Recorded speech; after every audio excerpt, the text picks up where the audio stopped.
Chairman and Commissioners, in terms of the fire department, they have a request which is found on page 16 for authorization to declare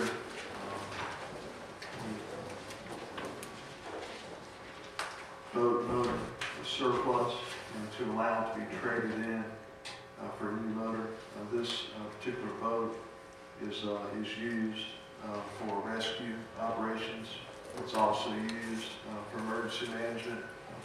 With the recent flooding, the boats needed to transport people out of their homes that are flooded. It's used for that, and so we would recommend that in order to trade in the old motor and get a credit, that be authorized. So I'll be glad to answer any questions you may have. Mr. Wishes, well, this is a work session, I'm sorry. The next request is from Public Works, and it's found on page 16A. There are several items listed here that we would like for you to declare surplus and for them to be sold on the GovDeals website. And those are listed, and I'd be glad to answer any questions you have.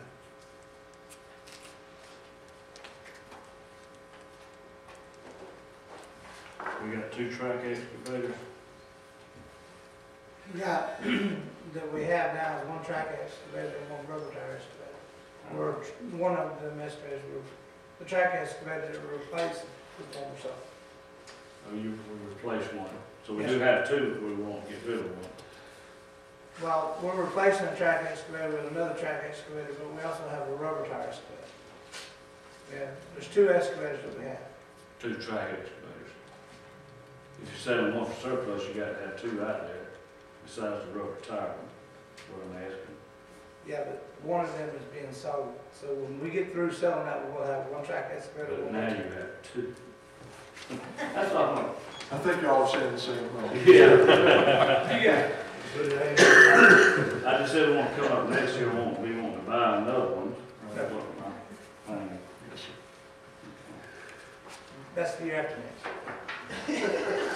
I'm sorry. After I get my deal. Moving right along. Under constitutional officers and governmental boards and authorities, various considerations to appoint 3 members to the Utilities Authority. Current members are Troy Golden, Philip Hussein, and Frank Richter. The term is for 1 year. There are letters of interest in your package from Troy Golden, Frank Richter, Morris Leverett, Robert Garcia, and Johnny Bartholomew. Those are for your consideration.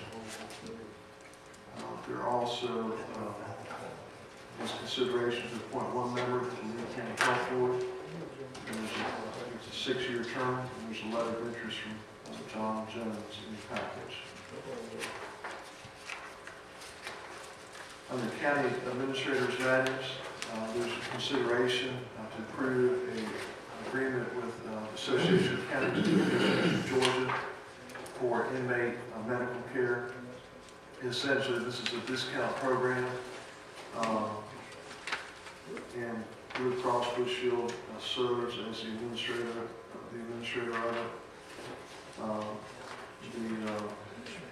The average discounts that are found through the state is approximately 50%. The administrative fee charged by Blue Cross is 11.5%, with a net discount of 38.5%. Anytime an inmate now receives medical care outside of the jail, that's a direct cost to the county. And what this does is take advantage of the discount programs that Blue Cross has, contraction through entities like Phoebe, Palmyra, and various doctor's offices. So it's a tremendous savings to Lee County. In speaking with Colonel Parker about this, he estimated that the savings could be as much as $30,000 to $50,000 a year by using this program. This is one benefit that the county has, which is certainly a tangible benefit through your membership with the Association of Counties.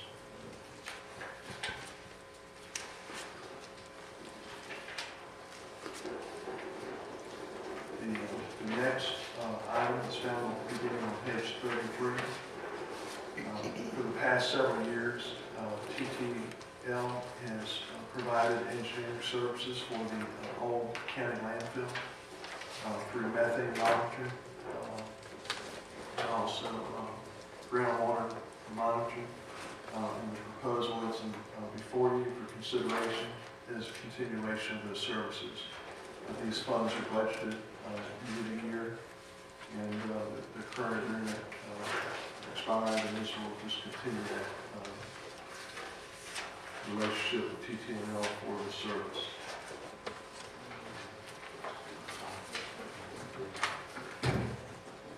The total estimated annual cost is $28,840, which is now on page 36.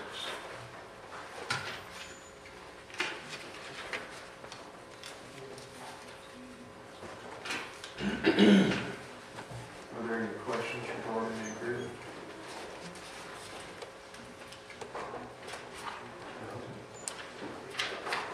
The next item begins on 44 through 50. Excuse me, just a moment.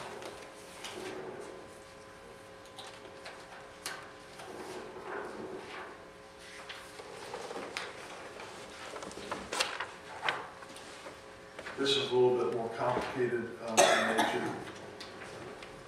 Prior to 2008, the county provided a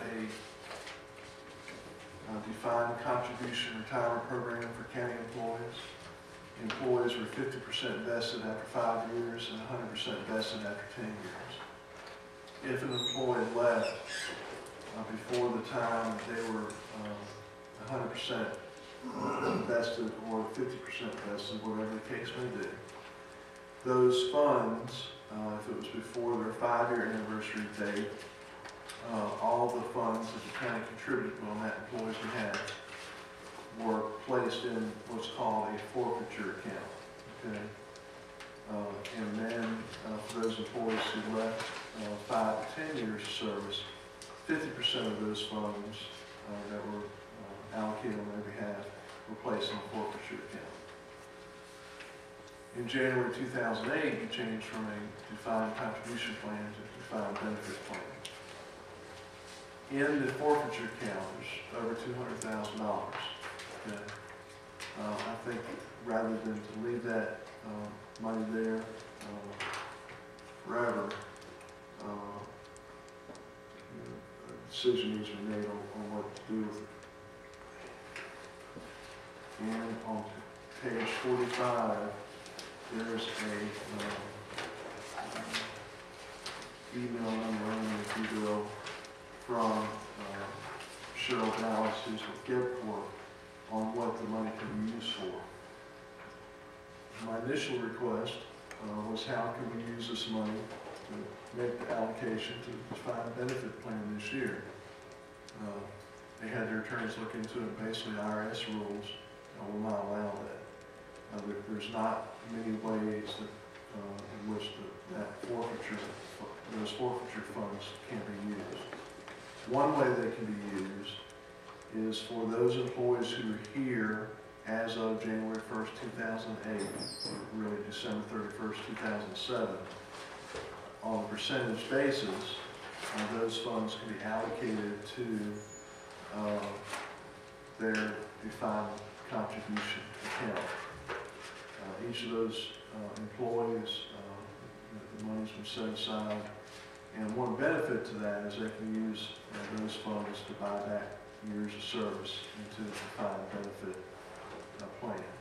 So there's a listing in your agenda, which is an allocation based on current salary of how those funds could be divided for those employees that were here as of December 31st, 2007.